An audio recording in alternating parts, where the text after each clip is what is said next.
क्या बीजेपी और जेजेपी गठबंधन में चुनाव लड़ सकते हैं? आखिर दोनों पार्टियों में कितनी सीटों का बंटवारा होगा? क्या गठबंधन का फॉर्मूला रेडी हो चुका है? तो लोकसभा चुनाव के लिए दावेदारों की घोषणा जल्द होने वाली है, लेकिन हरियाणा में निगाहें टिकी है जेजेपी बीजेपी से कौन दावेदार होंगे। खबरें हैं कि बीजेपी ने जेजेपी के साथ गठबंधन का फॉर्मूला लगभग रेडी कर लिया है और इसके तहत बीजेपी सूबे की 10 लोकसभा सीटों में से जेजेपी को एक सीट हिसार ऑफर कर सकती है। हालांकि सेकंड ऑप्शन के तौर पर भिवानी महेंद्रगढ़ लोकसभा सीट का नाम भी शामिल किया जा सकता है।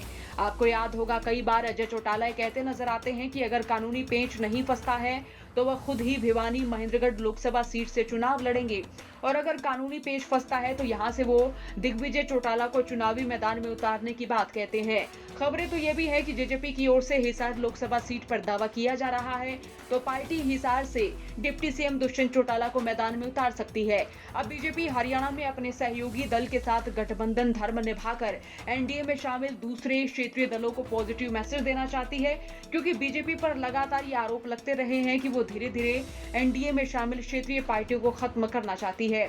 अब हरियाणा में लोकसभा चुनाव के दौरान जेजेपी से गठजोड़ के संकेत प्रधानमंत्री नरेंद्र मोदी के पिछले दिनों हुए रेवाड़ी दौरे से मिलने शुरू हो गए थे। बीजेपी की कितनी सारी रैलियां हुई, लेकिन उनमें जेजेपी नेता नजर नहीं आए। लेकिन आपने देखा होगा कि रेवाड़ी में लास्ट मोमेंट पर जेजेपी नेता और डिप्टी सीएम दुष्यंत चौटाला को मंच साझा करने का ऑफर दिया गया था। बीजेपी के केंद्रीय नेतृत्व की ओर से मैसेज भेजा गया कि जेजेपी हरियाणा में गठबंधन के साथी है और दोनों मिलकर सरकार चला रहे हैं, इसलिए प्रोग्राम का निमंत्रण दिया जाए। इतना ही नहीं, इसी प्रोग्राम में प्रधानमंत्री नरेंद्र मोदी ने मंच से अपने भाषण में कहा कि बीजेपी इस बार 370 लोकसभा सीटें जीतेगी, जबकि एनडीए की सीटें 400 पार पहुंचेंगी। मान लें कि अगर हिसार से दुष्यंत चौटाला चुनाव लड़ते हैं और जेजेपी लोकसभा सीट पर जीत जाती है तो प्रदेश में बीजेपी को एक मजबूत साथी मिल जाएगा।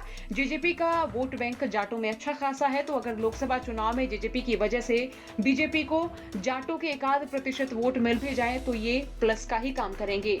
अगर जेजेपी का कैंडिडेट लोकसभा चुनाव में हार जाता है और लोकसभा चुनाव के 6 महीने बाद ही सूबे में विधानसभा चुनाव होने हैं, तो बीजेपी को जेजेपी से गठबंधन तोड़ने या फिर मोल भाव की वजह भी मिल जाएगी। तो बीजेपी उस सूरत में जेजेपी पर अपना दबाव बढ़ा पाएगी। तो इस समय जेजेपी के 10 विधायक मनोहर सरकार के साथ है और लोकसभा चुनाव में जेजेपी का प्रदर्शन उम्मीद के मुताबिक न रहने पर बीजेपी उसके साथ गठबंधन तोड़ने की ओर भी बढ़ सकती है। तो ये माने कि 5 निर्दलीय विधायक बीजेपी के साथ फिर भी होंगे तो खट्टर सरकार पर कोई खतरा नहीं रहने वाला है। मान सकते हैं कि बीजेपी नेतृत्व ने जेजेपी को लेकर बी फॉर्मूला भी बना रखा है। इसमें बीजेपी लोकसभा की कोई सीट जेजेपी को ना देकर जेजेपी को विधानसभा चुनाव में कुछ ज्यादा सीटें ऑफर कर सकती है।